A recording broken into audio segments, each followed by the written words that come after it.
নমস্কাৰ ষ্টুডিঅ'ৰ মজাত মই মিনহাস আৰক্ষী এতিয়া বিপদত পৰিছে হাতত হ্যান্ডকাফ লগাই আৰক্ষী এতিয়া বিপদত পৰিছে বা সম্পূৰ্ণ 5 লাখ টকাৰ জৰিমনা ভৰিব লাগিব এতিয়া আৰক্ষীয়ে হাতত হ্যান্ডকাফ লগোৱাই কাল হল আৰক্ষীৰ বাবে ইতিমধ্যে ক্ষুব্ধ হৈ পৰিছে উচ্চ ন্যায়ালয় গুৱাহাটী উচ্চ ন্যায়ালয়ৰ ফালৰ পৰা এই নিৰ্দেশনা প্ৰেৰণ কৰিছে মাত্ৰ সময়সীমা 2 মাহ অৰ্থাৎ 60 দিন 60 দিনৰ ভিতৰত 5 লাখ টকা আদায় দিব লাগিব ক্ষতিপূৰণ হিচাপে ভুক্তভোগীক হ্যান্ডকাফ লগোৱাই কাল হল এতিয়া আৰক্ষীৰ বাবে সম্পূৰ্ণ 5 লাখ টকাৰ জৰিমনা ভৰিব লাগিব এতিয়া আৰক্ষীয়ে বিপদত পৰিছে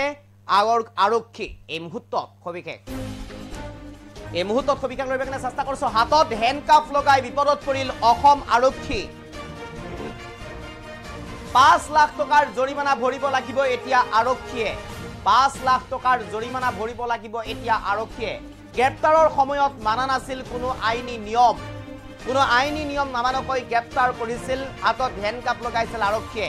বেআইনীভাৱে গ্ৰেপ্তাৰৰ সময়ত লগাইছিল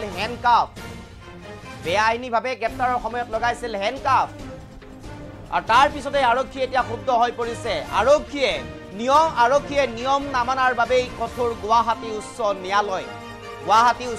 এতিয়া কঠোৰ হৈছে আৰক্ষীয়ে নিয়ম নামানি অধিবক্তাৰ হাতত হ্যান্ডকাফ লগাই বিপদত যেন এতিয়া অসম আৰক্ষী অধিবক্তাৰ হাতত যেন এতিয়া হ্যান্ডকাফ লগাই বিপদত পৰিছে আৰক্ষী আগন্তুক 2 মাহৰ ভিতৰত 5 লাখ টকা দিয়াৰ নিৰ্দেশ উচ্চ ন্যায়ালয়ৰ আগন্তুক 2 মাহৰ ভিতৰত 5 লাখ টকা দিয়াৰ নিৰ্দেশ উচ্চ ন্যায়ালয়ৰ আজিৰ পৰা 10 বছৰ পূৰ্বে 2016 চনত 5 অক্টোবৰত নিয়ম নামানি আৰক্ষীয়ে গ্ৰেপ্তাৰৰ সময়ত অধিবক্তা সাবাহ আল জাৰিদক লগাইছিল হ্যান্ডকাফ 10 বছৰ পূৰ্বে 2016 চনৰ 5 অক্টোবৰতে এগৰাকী অধিবক্তাক হ্যান্ডকাফ লগাইছিল বেআইনীভাৱে আৰু সেই ঘটনাৰ বাবে এতিয়া বিপদ পৰিছে আৰক্ষী আৰু তাৰ পিছতে এতিয়া সংশ্লিষ্ট আৰক্ষীগৰাকীৰ বিৰুদ্ধে কঠোৰ হৈছে উচ্চ ন্যায়ালয় হাতত হ্যান্ডকাফ লগাই বিপদত পৰিছে এতিয়া অসম আৰক্ষী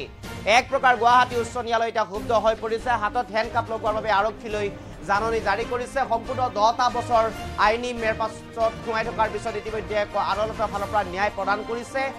ভুক্তভোগীগৰাকীক সম্পূৰ্ণ 5 লাখ টকাৰ জৰিমনা ভৰিব লাগিব এতিয়া আৰক্ষীয়ে সংশ্লিষ্ট আৰক্ষী বিষয়াগৰাকীলৈ এই নিৰ্দেশনা প্ৰেৰণ কৰিছে গুৱাহাটী উচ্চ ন্যায়ালয়ৰ ফালৰ পৰা 5 লাখ টকাৰ জৰিমনা দিব লাগিব অহা 2 মাহৰ ভিতৰত অৰ্থাৎ 60 দিনৰ ভিতৰত 5 লাখ টকা আদায় দিব লাগিব আৰক্ষী বিষয়াগৰাকীয়ে গ্ৰেপ্তাৰৰ সময়ত মানা নাছিল কোনো ধৰণৰ আইনী নিয়ম বেআইনীভাৱে গ্ৰেপ্তাৰৰ সময়ত হ্যান্ডকাফ লগাইছিল অধিবক্তাগৰাকীক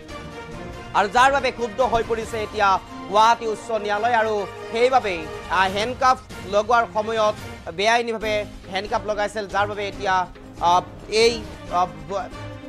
দুখী সাব্যস্ত হৈছে এতিয়া আৰক্ষী বিষয়াগৰাকী আজিৰ পৰা 10 বছৰ পূৰ্বে 2016 চনৰ 5 অক্টোবৰত নিয়ম নামানি আৰক্ষীয়ে গ্ৰেপ্তাৰৰ সময়ত অধিবক্তা সাবাহ আল জাৰিদক হাতত হ্যান্ডকাফ লগাইছিল আৰু সেই হাতত হ্যান্ডকাফ লগোৱাৰ পিছত সন্মান লাঘৱ হৈছিল আৰু যাৰ বাবে আৰক্ষীৰ বিৰুদ্ধে এতিয়া উচ্চ ন্যায়ালয় এতিয়া কঠোৰ হোৱা পৰিলক্ষিত হৈছে এই মুহূৰ্তত সবিশেষ খবৰ আপোনালোকৰ বাবে লৈ আহিছো